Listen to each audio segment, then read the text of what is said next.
তার একটা বৈঠক এই ভরসা রেখে সকলকে ধন্যবাদ জানিয়ে আমার কথা শেষ করলাম। ধন্যবাদ, নমস্কার, জয় বাংলা। সকলের অভিভাবক, আমাদের সকলের প্রিয় নেতা মনিরুল ইসলাম মনিদা, তিনি আপনাদের সামনে বক্তব্য রাখছেন, ব্লকের প্রেসিডেন্ট। ধন্যবাদ।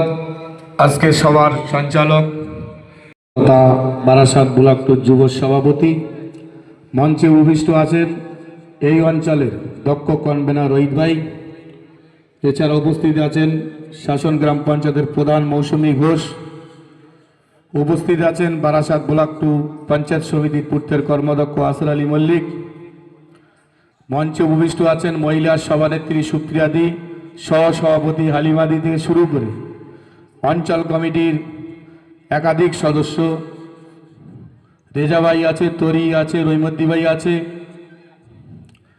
আব্বাস নেই, পান্না ভাই আছে, রমজান ভাই আছে, সকলেই, শহীদুল ভাই পঞ্চায়েত সমিতির কর্মদক্ষ আছে, জিয়া আছে, দাঁতপুর গ্রাম পঞ্চায়েতের দলনেতা শাহাবুদ্দিন আকঞ্জি আছে, সঞ্চালক মুন্না ভাই আছে, তথা শাসন অঞ্চলের সকল বুথের সভাপতি, সকল মেম্বার, পঞ্চায়েত সমিতির সদস্য সকলকে ধন্যবাদ জানিয়ে দু এক কথা বলছি। উন্নয়নের কথা সকলেই বলেছেন। যুব সাথী প্রকল্প চলছে, 26 তারিখ পর্যন্ত চলবে। বারাসাত ব্লক 2 দাঁতপুর গ্রাম পঞ্চায়েতে অনুষ্ঠিত হচ্ছে, ওখানে আমাদের ক্যাম্পও আছে, সকলেই যাবেন। যারা 21 থেকে 40 বছর বয়স পর্যন্ত যেসব ছেলেরা বেকার আছে এবং যেসব মেয়েরা লক্ষ্মীর ভাণ্ডার পাচ্ছে না, সকলেই ফর্ম ফিল আপ হচ্ছে, ওখানে জমা দেবেন। এবং আগামী নির্বাচন সম্ভবত মার্চের ফার্স্ট উইকেই ভোটের নির্বাচন ঘোষণা হয়ে যাবে। আমরা যারা তৃণমূল কংগ্রেস করি এই অঞ্চলের যে সকল নেতৃত্ব আছে সকলকে অনুরোধ করব, সকলে মিলেমিশে কারোর মধ্যে বিভেদ না রেখে একসাথে বিগত দিনে যে রেজাল্ট হয়েছে উপনির্বাচনে তার থেকে অধিক রেজাল্ট দিতে হবে। এবং সাথে সাথে সকলকে নিয়ে কোনো এখানে মস্তানি রাজধানী যদি কোনো দল করতে আসে তার উপযুক্ত জবাব আমরা দিয়ে দেব সময় মতো। কোনো ভয় পাওয়ার কিছু নেই, কোনো ব্যক্তি বড় নয়, দল বড়। দল যাকে কে মনোনীত করবে সে যেই প্রার্থী হোক তাকে নিয়ে আমরা এখানে শাসন পঞ্চায়েত থেকে বিগত দিনে যে লিড হয়েছে আগামীতে তার থেকে অধিক লিড দিয়ে আমরা বুঝিয়ে দেবো আমরা দলকে ভালোবাসি, কোনো ব্যক্তিকে নয়। সুতরাং আপনারা সকলেই একসাথে থাকবেন, কারুর প্ররোচনায় পা দেবেন না, এই বলে আমি সকলকে ধন্যবাদ জানিয়ে আমি আমার সংক্ষিপ্ত বক্তব্য শেষ করলাম। জয় হিন্দ, বন্দে মাতরম, তৃণমূল কংগ্রেস জিন্দাবাদ, মমতা ব্যানার্জি জিন্দাবাদ, আমার নেতা সাংসদ অভিষেক বন্দ্যোপাধ্যায় জিন্দাবাদ।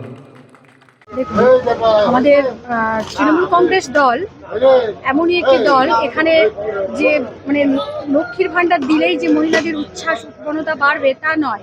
এই লক্ষ্মীর ভাণ্ডারটা নিয়ে আপনি ইস্যু করছেন কেন? লক্ষ্মীর ভাণ্ডারটা হচ্ছে আমাদের মহিলাদের একটা সম্মান, এটা একটা গর্ব। মাননীয় নেত্রী মমতা বন্দ্যোপাধ্যায় লক্ষ্মীর ভাণ্ডারের মাধ্যমে আমাদের মহিলাদেরকে তিনি সম্মানিত করেছেন, এটা আমরা গর্বিত বোধ করি। আমরা পশ্চিমবাংলার মহিলারা আমরা নিয়ে গর্বিত। এই আবার নতুন করে যে লক্ষ্মীর ভাণ্ডারের যে আবার যে বৃদ্ধি হয়েছে, যে আরো 500 টাকা বৃদ্ধি হয়েছে, তার জন্য তো আরো প্রত্যেকটা মহিলা আরো খুশি এবং সন্তুষ্ট।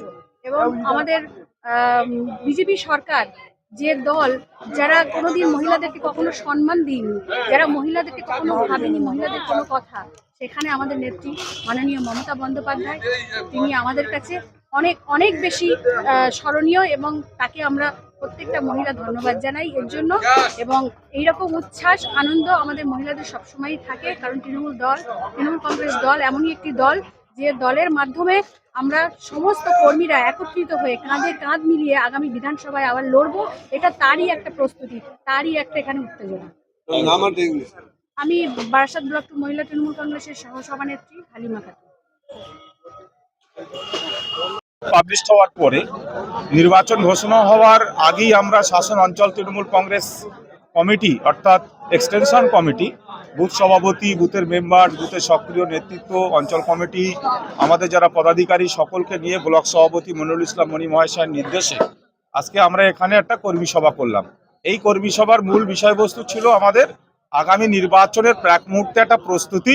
যে কোনো মুহূর্তে নির্বাচন ঘোষণা হলে আমরা আমাদের রাজনৈতিক যে ম্যানিফেস্টো আছে, মেমোরেন্ডাম আছে, মমতা বন্দ্যোপাধ্যায়ের আদর্শকে সামনে রেখে অভিষেক ব্যানার্জির সেনাপতিত্বে আমরা ঝাঁপিয়ে পড়তে পারি।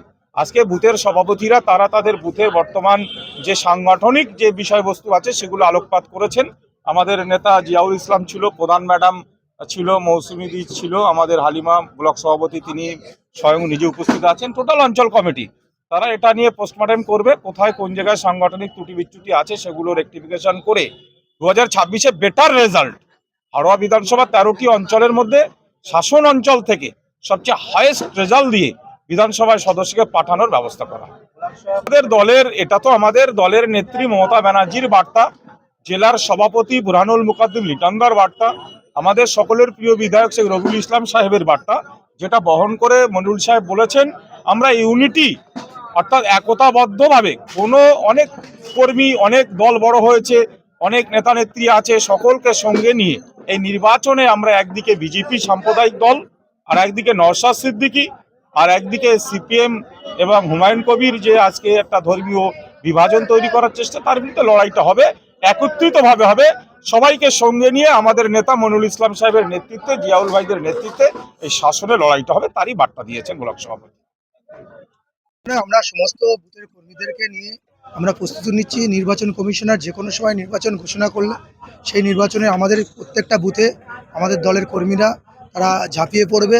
ইলেকশন যেভাবে বিগত দিনে যেভাবে আমরা ইলেকশন করেছি তার থেকে আরও বেশি বেটার রেজাল্ট হোক, সেই জন্য আমরা সমস্ত কর্মীদেরকে নিয়ে বসছি। আমাদের ব্লক সভাপতি মনিরুল ইসলাম মনিদার নির্দেশ অনুযায়ী আমরা আজকে শাসন অঞ্চলের সমস্ত বুথের সভাপতিদেরকে ডেকে নিয়ে পর্যালোচনা করছি আমরা, যে বুথের কী পরিস্থিতি, কিভাবে আরো কিভাবে বেটার হয় সেই বিষয় নিয়ে আমরা আলোচনা করছি।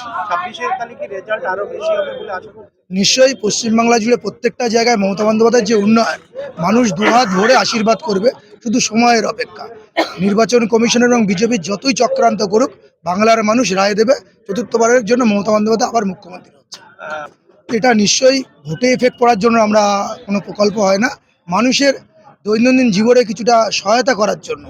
বেকার যুবকরা তারা বিভিন্নভাবে অনেক সমস্যায়, পরীক্ষার ক্ষেত্রে তারা ফর্ম তুলতে গেলে অনেক সমস্যায়, পয়সার জন্য আর্থিক দিক থেকে সংকটে পড়ে, পরিবারের দিক থেকে একটা স্টুডেন্ট যখন সে কলেজে যায় অনেক সমস্যায়, এই যুবসাথীর মাধ্যমে যে 1,500 টাকা করে সে মাসে পাচ্ছে, নিয়ে তার আর্থিকভাবে অনেকটা তার বেটার হবে, আগামী দিনে সে প্রস্তুতি নিতে পারে, মানসিকতা তৈরি হবে। সেই জন্য পশ্চিমবাংলার গ্রামের মানুষের কাছে আর্থিক অবস্থা ভালো হবে এবং সেটা নিয়ে আরও বেটার হবে।